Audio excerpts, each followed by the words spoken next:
Assalamualaikum warahmatullahi taala wabarakatuh. Ya, apa khabar semua? Baik, alhamdulillah. Terima kasih. Kira kasih soalan dengan jawab sekali ya. Yes. Jadilah, alhamdulillah. Kita dengan orang? Betul. Kita dengan orang dah jadi lain. Thank you guys once again for tuning in to podcast kita. Oh, ya ke?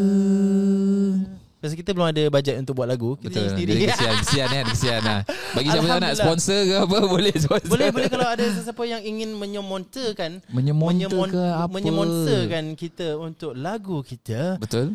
Seperti lagu Ustaz Falik Rosli yang dia pernah riliskan. Allah. Apa nama title lagu dia? Hanya aku. Hanya aku. Bukan Bukan. Itu lain. Itu HyperX. Bukan. Itu by okay, next. Korang belum dengar lagi kan lagu Ustaz Falik Rosli belum lagi? Sebab nanti lepas ni kita boleh lah kita terjahkan tentang ni. Tapi sementara itu kita nak berbualkan topik pada hari ini. Kita nak berbualkan tentang, nak tanya sikit lah tentang anak kepada ibu bapa. Sebab tu dikatakan anak itu adalah anugerah. Kan?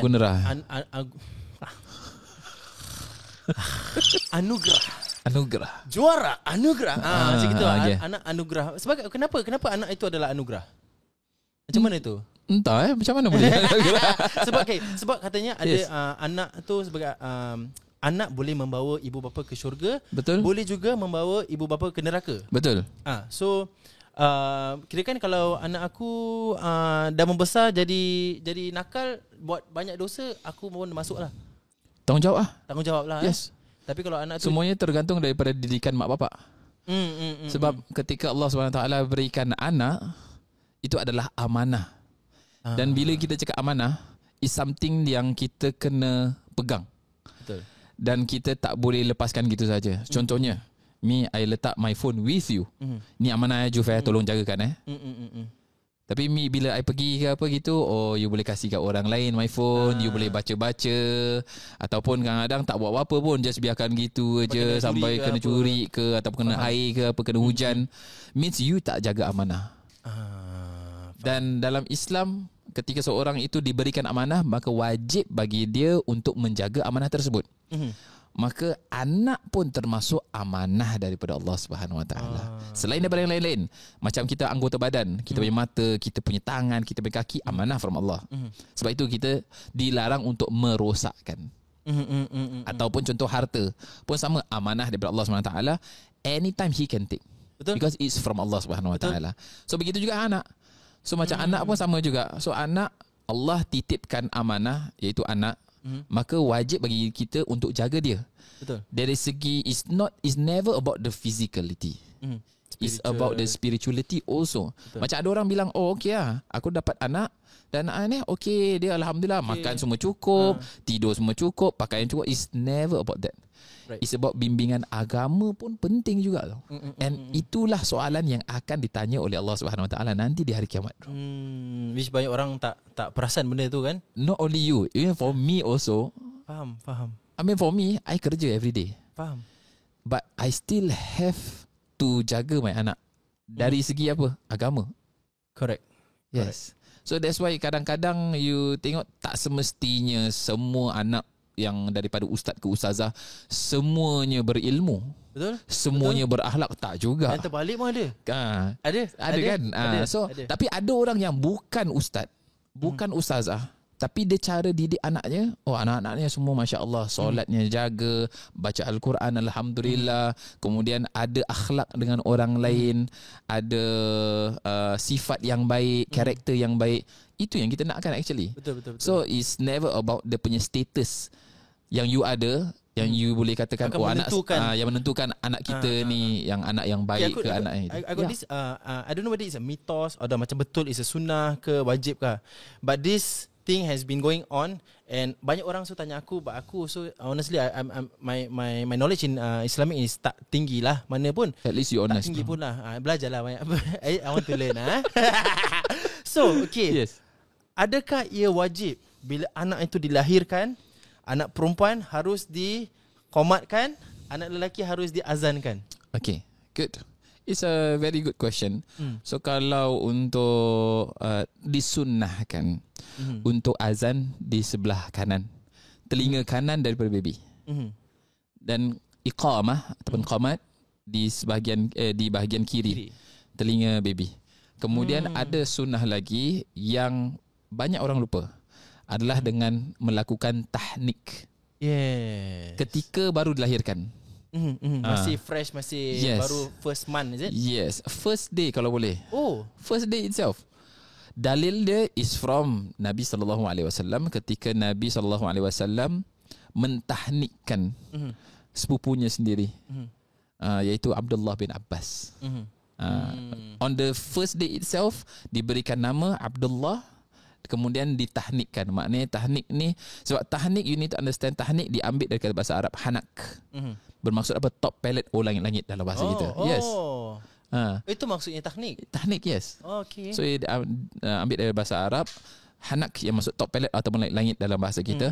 Dan cara nak buat tahnik ni is actually very easy. You boleh pakai anything yang ada unsur manis. Okay. Maknanya you boleh pakai madu, you boleh pakai kurma, even nak pakai air gula pun boleh. Tak kisah. Tak kisah, asalkan manis. Nak pakai main senyuman pun boleh. Jeng jeng jeng. Allahu Akbar, Allah. Kalau aku nak takbirkan boleh tak? So pakai anything yang manis. Untuk orang-orang dulu, tahu tak? Pasal orang dulu susah nak dapat kurma tau. Madu. Pasal madu is expensive. Kurma, you boleh ask your parents, your grandparents, nak dapat kurma, nak kena pergi Mekah tau. Buat haji, dulu jarang orang buat umrah. They will just go take haji, naik kapal, apa ni semua, pergi haji, balik oleh-oleh kurma tu, baru dia akan bagikan kat jiran-jiran, saudara mara. That's when dorang baru ada kurma untuk buat tahnik. But as I said tadi, untuk orang dulu susah nak pergi haji apa semua, just setakat nak tahnik je pun. So what do? Dorang ambil sesuatu yang manis, dorang buat satu makanan yang sebahagian manis, sebahagian dalam makanan tu adalah makanan yang manis. Which is bubur pulut merah putih. Pernah nampak? Kan kalau ada bubur. Tak pernah nampak? Tak pernah. Bubur that orange, kadang-kadang ada orange and white colour. Middle. The middle ada the white colour. Kalau ada anak yang dilahirkan, mesti nanti mak-mak kita akan buat lah. Yes. Bubur pulut merah putih tu. Correct. Yes, ataupun putih, orange ke up to them lah. Itu benda. Kan bahagian ada yang manis tu kan. So yang manis tu you ambil, dorang letakkan kat atas tu untuk jadikan sebagai tahnik. So it's part of tahnik already. Habis, macam mana dia punya sunnah dia untuk orang ni makan ibu bapanya, is it? Okay. So we go to the next one, which is siapa yang patut berikan tahnik ni. It's actually the father. Yang soleh. Tak semestinya yang soleh. The father saja dulu. Why? Scientific disebutkan dalam biology, chemistry, and fizik tak ada psychology. Yang baby dorang ada kat dalam rahim, betul? Ada yang 37, 38 or even 40 weeks kat dalam rahim mak dia. Maknanya dia dah dapat enzim daripada mak dia. Maknanya dia kenal mak dia pun kenal dengan dia. Tapi ketika dilahirkan, it's the time for the baby to know, to recognize the father. Tapi father kita tak ada rahim macam mak. Betul. So walaupun nama bapak dia Rahim kan, tapi still dia tak ada rahim apa? Rahim. Betul tak? Betul. So that's when dia buat tahnik tu. So yang tahnik ni sebenarnya is to chew some of the dates tu, ataupun dia punya kurma sedikit saja, ataupun apa saja yang manis, asalkan kena air liur lah. Kena air liur tu just to get the punya enzyme. So we need something from the father untuk masukkan dalam mulut anak dia. Yes. Apa kita ketawa? Why? Astagfirullah. It's true though. It's true. Yes, faham. Yeah. Sebab dia bukan sunnah. Dia bukan sunnah. What? Tapi bapa aku biasa dulu ada pelihara burung. Bila burung tu masih baby, dia akan kasih makan burung tu, and he will ludah kat makanan dia, atau he will ambil cacing tu, taruh kat lidah dia, kasih dia enzyme and feed burung tu. I think it's the same. Biar tak serat kot tu. Tak, jadi burung tu akan kenal dia, and is the owner. Oh really? Yes, I think it's the same. So it's a scientific punya scientific lah. Inilah, it's a scientific thing. So that's the way how you kenalkan baby to the father. Yes, and if you do some research also, it also helps with prevents baby yang what do you call it? Unmatured. Bukan unmatured. Premature. Unmatured tu dia. Yeah. Prematured babies daripada brain cancer. Oh. Yes. Wow. Yep. You can do your own research for that. The enzymes will help. Yes, it will help. Wow. Bila no bukan enzim, dia punya manis. Manis and sebab itu manis. Right. Bukan kasih pahit. Right. Yes. So that's part of the punya tahnik itself. Then there's one more what we call tahlik. Okay. So tahlik ni maknanya kita cukur. So bila cukur, tepat nama tahlik. Kan tahnik tu the whole thing. Bukan? Tahnik is just dia punya kurma itself. Benda manis. Yes. Tahlik is dia punya cukur rambut tu. Tapi kalau cukur rambut, what's dia punya benefit kan? Kenapa kena cukur? Yes. Why you macam just aku just pernah, leave it apa? Aku pernah ikut kau pergi tahnik kan. So aku actually the time so macam aku had questions, tapi at that point of time aku don't want to ask lah kat rumah orang kan. Okay, so kenapa? So why kena botak kan? You need to understand, dia punya hair, rambut tu grow kat dalam mana? Kat dalam rahim mak dia lah. Dalam rahim. So kotor. Dalam rahim. How you know it's kotor? Darah semua. Yeah, with the darah, kemudian dengan darah water kan bag. Najis. The water bag, who can confirm water bag is 100% clean? 100% clean means something that we can drink, correct? It's 100% clean. Right? So that water is not 100% clean. Confirm. Yes. Confirm. So dia tumbuh dengan kotoran-kotoran yang ada, kemudian darah-darah semua. So untuk buang kotoran-kotoran kat rambut tu, sebaiknya kita botakkan. Yeah. Ada orang yang nak potong sikit, potong syarat je kan. Yes, you get part of the sunnah, but you don't get the benefits. Full sunnah lah. Sama macam umrah lah. You want to get a part sunnah atau full? Is it? Oh tak. wow. Ada ke? Sama tak? Betul lah kan? Macam you can do nak habis umrah tu, if you to cut atau shave kasih habis. Yes. Something like that lah. That's the best. Yes, true. Okay. Aku nak tanya ni tentang sunnah selepas minum susu. Apa tu? Apa sunnah selepas minum susu tu? Ini tak berlaku kepada baby lah. Oh, bukan. Oh, ini dah bapa baby. Ini untuk macam kita lah. Do you know that it's sunnah to minum susu kumur-kumur mulut dengan susu? Bukan. Kumur-kumur mulut dengan air after drinking milk. Is it? Yep. Ada dalam Sahih Bukhari. It's the first awal chapter. Why? Untuk menghilangkan bau mulut. Memang kalau kita lepas minum susu memang mulut kita pekung. Lagi dah lepas minum susu tak minum apa benda lain. Dah akan kering. So it's part of sunnah. Do you know that? Lagi-lagi kalau lepas bulan puasa kita buka. Kita buka dengan susu. Lepas tu berbual dengan orang. Memang patutlah ada sunnah dia. That's why Islam is very detailed. Yes. It's very detailed. Yes. And let's say we are talking about, maaf kata, setelah buang air kecil atau air besar atau buang hajat, do you know that ada doa bila tengah cuci?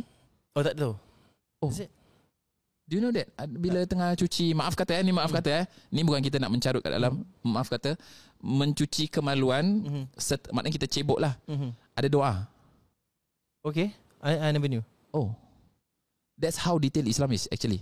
Ada doa dia. Allahumma hassin farji minal fawahishi wa tahhir qalbi minan nifaqi. Maksud apa? Allahumma, ya Allah, hassin farji, perbaikilah farji, iaitu kemaluanku.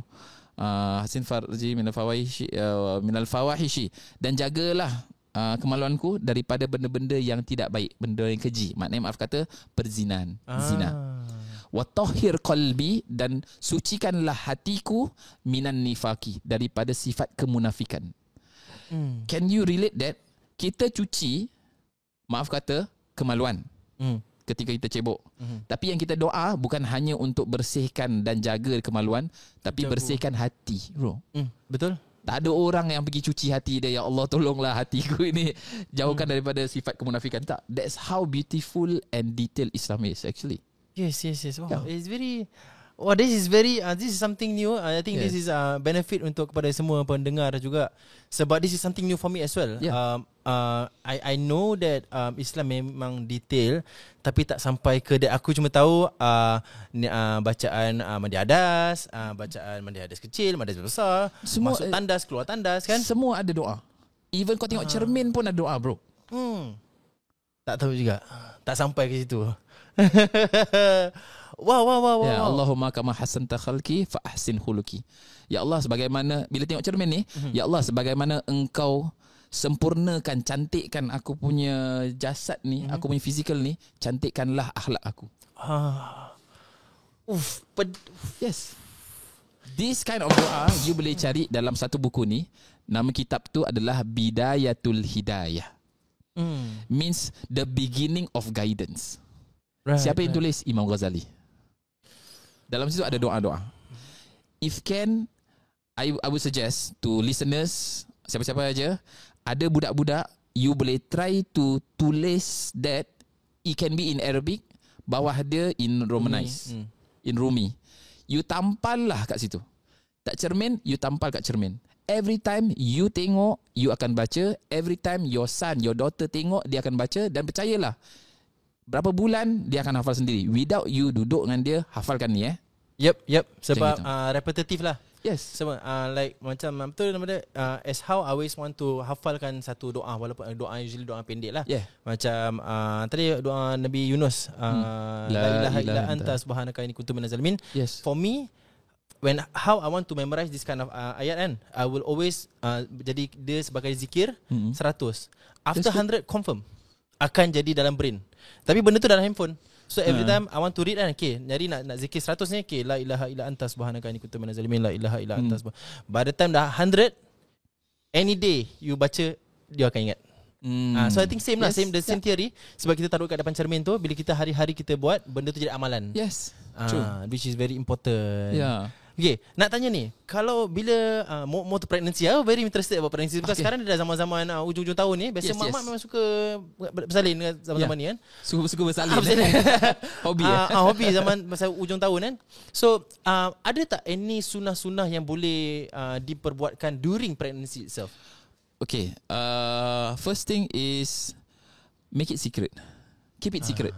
I realise banyak orang buat do that also. That's the thing. And do you know that ain pun boleh terkena daripada menunjukkan tu? Ada ni sebab ada orang tak tahu, maybe ada orang tu nak adakah anak dah lama nak ada anak, tapi yang dia ni asyik senang ada anak, asyik menunjuk.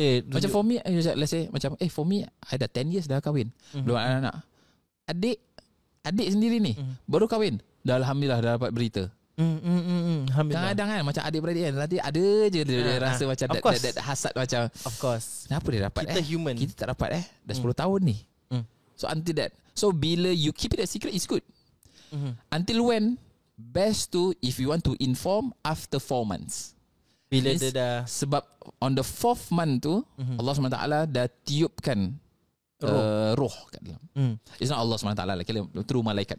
Dia akan tiupkan roh di dalam. Maknanya dah hidup dah. You want to inform people, dah silakan. Tapi before, try not to, untuk elakkan evil eye, penyakit ain. So and banyak orang even, maaf kata bukan nak kenakan siapa-siapa, sebab this thing is quite popular lagi, common, which is nanti orang akan tunjukkan bila scan. Baby punya scan. Baby punya scan. What? Sonogram. Bukan Sonawan tau, Sonogram. Itu yang lagu tu, Sonata. Bukan. Sonata musim salju. Sonogram tu. Dia tunjuk welcome to our world now, apa ni semua. Don't ever do that. Ever do that. Once kena ain, then it's a different story already. That's where some things will happen. Penyakit ain is another whole big topic yang kita boleh discusskan lah, which is I think we will cover it in the next episode lah. True. And then even if you tunjukkan even tunjuk perut pun sama juga, tunjuk kat orang. Memang selalu kita suka gambar-gambar tunjuk perut actually. Yeah. Some scholars they are very strict tau. Tunjuk perut macam itu is part of aurat. Aurat. Pasal nampak shape ber. Anything nampak shape is aurat. Yeah. Wow. So to the extent. So first kali is always keep it a secret. Yes. Until the second trimester lah. Second trimester you boleh start to baca Quran. You dah Of course, before pun dia baca Quran already. Tapi perbanyakkan baca Quran sebab that's when orang dah start to hear you. Right. Yes. So macam pegang perut baca gitu. Even you dengar Quran pun apa-apa sebab daripada dia punya vibration dia. Yep.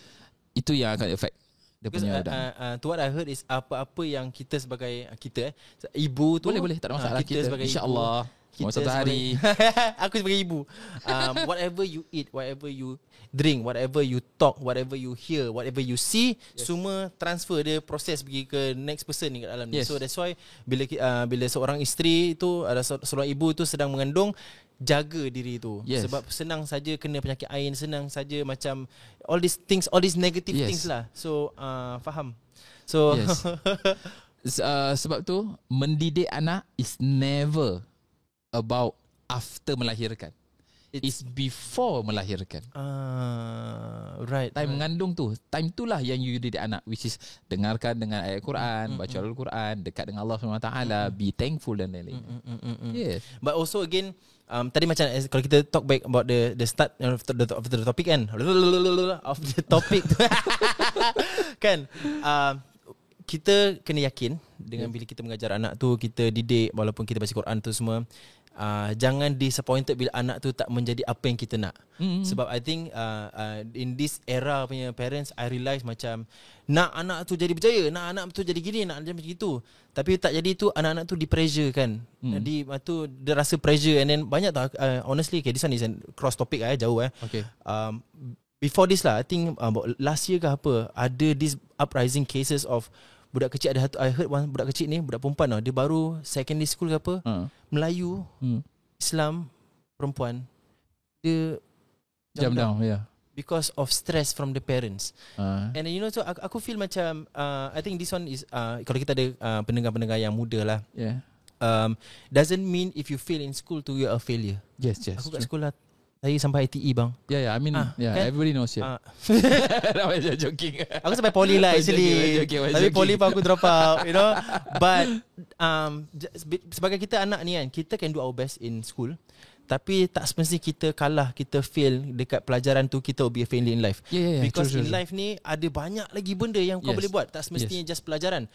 Kau boleh good, you can even be suddenly be good in agama. You can be good in hands on. Benda-benda yang something budak-budak belajar, yang pandai belajar ni sometimes not good at. So I think I think this one goes to parents and kids lah. Macam parents can of course lah, every parent want anak-anak dia untuk berjaya, be the best. Tak ada orang nak anak aku tak apalah dia fail pun apa kisah budak ni, tak ada kan. Mesti every anak, bila anak tu berjaya, diorang rasa proud. Macam easy for you lah kan, you know. So lah, so it's good advice. So I see your dad and your mom proud also. Yes. I mean can see from your mom's punya face lah bila you berangkatkan your mom umrah. Dia tapi lucky sikit. Masya-Allah. My mom malu-malu. My dad pun tapi jujur, his mom was proud of him. Is it? Alhamdulillah. Dia malu-malu lah. Dia dengan aku, dia can see from the face lah. Yes, because okay, this one honest actually this is the second time I wanted to bring her pergi umrah. Sebab the first time tu I had money, tapi sini belum, hati tu belum.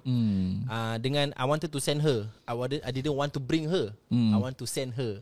So and then lepas tu I had a change of plan sebab I was into investment, I was into crypto, NFT. So aku banyak burn duit aku tau actually. Bila aku realise, and then aku buka mak jagung semua, and then macam business flop tu semua. That's where duit tu, and then I had to stay lah. Sebab aku nak kena bilang mak aku macam mak actually maybe pergi next time lah. Dia sedih sebab aku tahu dia dah share. Dia dah share kat orang macam anak aku nak bawa pergi umrah. Tapi this one is finally dah sampai kan. Alhamdulillah, yes. Which is we are going. So macam it's very nice lah. Tapi memang my goal honestly dalam hidup ni kan, walaupun my dad tak pergi, maybe next time lah kalau ada rezeki my dad tak pergi, memang niat aku daripada dulu sampai sekarang ni, aku punya biggest goal in life untuk aku pimpin mak aku and aku tawaf. Itu kira-kira sebab me as a child, I just want my mum bila dah tua ni at this age kan, aku ada anak 5, aku at least satu ni aku didik dia dengan baik, and dia menjadi seorang yang baik. And dia bawa aku tau. So because I know, macam tadi kita discuss tentang anak boleh bawa ibu ke syurga, you know, all of that. So and I know doa anak-anak is the most powerful untuk menyelamatkan ibu bapa. And that is what aku want. In every fardu pun solat, aku always doakan untuk untuk Allah untuk tu menyelamatkan anak ibu bapa aku daripada azab neraka, daripada azab kubur. And tu menerima semua amalan-amalan kita lah. Emotional aku tiba-tiba macam okay lah. That's part of the punya actually ya ke ni. Yes. It's bukan untuk listeners saja. Yes. It's also for us also. Actually the advice. Correct.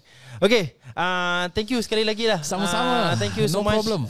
Thank you kepada semua yang sedang mendengar kita minggu-minggu, hari-hari. Betul. Jangan lupa untuk share, like, subscribe kita dekat YouTube, subscribe kita dekat Spotify, TikTok, follow kita, and insyaAllah kita akan terjahkan lebih banyak lagi. Kita akan bring other guests lagi insyaAllah. And semoga kita sama-sama lah belajar insyaAllah. Betul. If you have any macam topics ke ataupun any things yang you nak kita ketengahkan, then we just DM kita ke apa, nanti kita akan ketengahkan lah insyaAllah. InsyaAllah. Okay. Thank you so much. Assalamualaikum warahmatullahi taala wabarakatuh. Bye.